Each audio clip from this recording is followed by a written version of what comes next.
implications of a new decision from the National Weather Service. The agency says it will no longer translate its severe weather alerts. That's raising safety concerns for non-English speakers, potentially putting them at risk of missing life-saving warnings, especially in the busy spring and summer months. A lot of people come here, they're on visas, they come and work and picking corn, they work in the fields, and they don't speak English at all. And their cell phone, if they get an alert, they're like, what is this?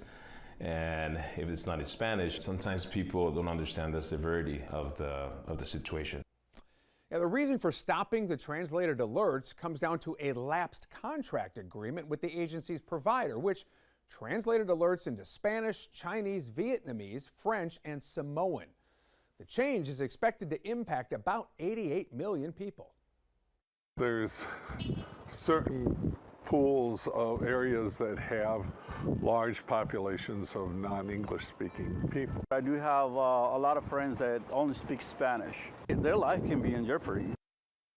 According to the North Carolina Office of State Budget and Management, Spanish is the second most spoken language in the state, with almost 800,000 people speaking Spanish at home.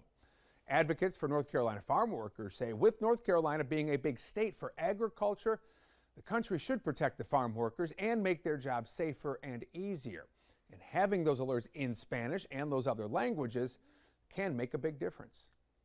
And we came to find that, whenever you provide a message in the language that someone is familiar with, they no longer ignore the message and actually take protective action.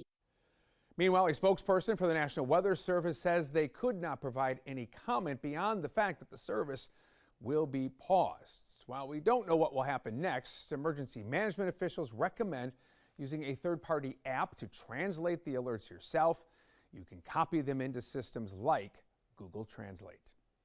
Coming up next here on Your Side.